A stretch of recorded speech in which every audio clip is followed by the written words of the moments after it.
ধীরে ধীরে গলছে চীনের সঙ্গে সম্পর্কের বরফ। প্রতিরক্ষামন্ত্রী রাজনাথ সিং এবং বিদেশমন্ত্রী এস জয়শঙ্করের সফরের পরই চীনা নাগরিকদের ট্যুরিস্ট ভিসা দেওয়ার সিদ্ধান্ত ভারতের। বুধবার চীনের ভারতীয় দূতাবাসের তরফ থেকে এমনটাই জানানো হয়েছে। 2020 সালে গালওয়ান সংঘর্ষের পর থেকে চীনা নাগরিকদের ভিসা দেওয়া বন্ধ রেখেছিল ভারত। দীর্ঘ 5 বছর পর এবার তা ফের চালু করল মোদী সরকার। চীনের ভারতীয় দূতাবাসের তরফে জানানো হয়েছে, আগামী 24শে জুলাই থেকে চীনা নাগরিকেরা ভারতে ভ্রমণের জন্য ট্যুরিস্ট ভিসার আবেদন করতে পারবেন। সম্প্রতি এসসিও বৈঠকে যোগ দিতে চীনে গিয়েছিলেন রাজনাথ এবং জয়শঙ্কর।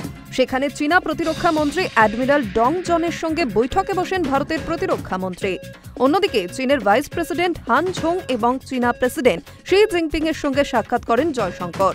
সেখানে তিনি বার্তা দেন, অশান্ত বিশ্বে ভারত চীনের একে অপরের প্রতি সহযোগিতা ও মুক্ত আলোচনা হওয়া জরুরি।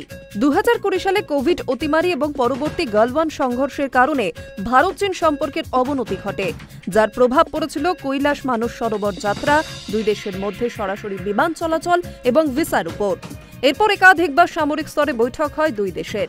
অবশেষে চলতি বছর বেজিংয়ের সবুজ সংকেতের পর শুরু হয়েছে কৈলাস মানস সরোবর যাত্রা। শুধু তাই নয়, সম্প্রতি দুই দেশের মধ্যে ফের সরাসরি বিমান চলাচলের বিষয়ে কথা হয়েছে। অন্যদিকে রাশিয়া ইউক্রেন যুদ্ধ, ইরান ইসরায়েল সংঘাতের জেরে এমনিতেই অশান্ত হয়ে উঠেছে গোটা বিশ্ব। সেখানে উভয় দেশের সুবিধার জন্য চীনও চাইছে ভারতের সঙ্গে নতুন করে বন্ধুত্বপূর্ণ সম্পর্ক গড়ে তুলতে।